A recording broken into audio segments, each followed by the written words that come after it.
Әкешім, маған балмұздақ алып берші. Әрине, балам, ала ғой. Әкешім, анда вел сатылып жатыр, ақшаға сатып алып беріңізші. Жарайды, балам, сөзің жерде қалмасын. Барып ала ғой. Әке, жаңа аяқ киімге ақша беріңізші. Мынау ескірді. Балам, ала ғой. Әке, бүгін бір досымның туылған күні еді. Соған азын-аулақ ақша беріңізші. Әке, мектеп бітіру кешіне, әке, ректорға, әке, емтиханға ақша беріңізші. Ассалаумағалейкум, әке. Келісім шартқа ақша сұрап жатыр.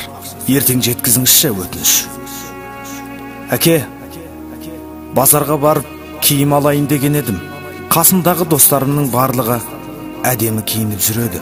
Соған азын-аулақ ақша беріңізші. Арадан жылдар өтті. Алло. Ұлым, үйдің шатырынан су ағып жатыр. Соны қыс келгенше жөндеп қойсақ деп едім. Егерде мүмкіндігің болса, азырақ ақша керек еді. Әке, қазір емес. Жұмысым алға баспай жатыр. Оның үстіне ертеңгісін немерелеріңіздің сүндет тойын жасауым керек. Ассалаумағалейкум, әке. Тезірек айтсаңыз, уақытым жоқтау еді. Балам, үйде азық түлік бітіп жатыр.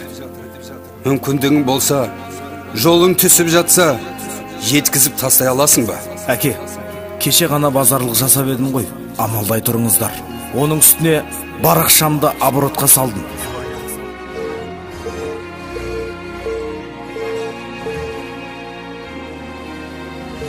Алло. Я, әке.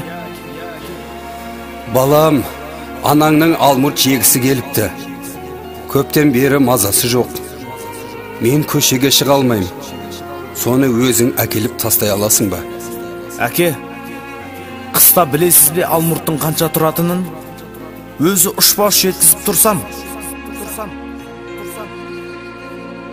Олым. Я, анашым, не болды? Дәрігерлер дәрінің тізімін жазып кетті. Емделмесем болмай деген, балам. Анашым, менен басқа ұлдарыңыз жоқ па? Әне, ағам бар, әпкем бар.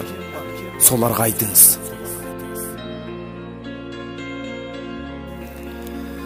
Уф, балам, бір келіп кетсең болар еді.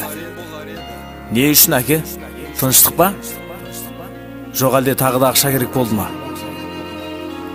Анаңның жаназасына, ұлым. Анаңның жаназасына.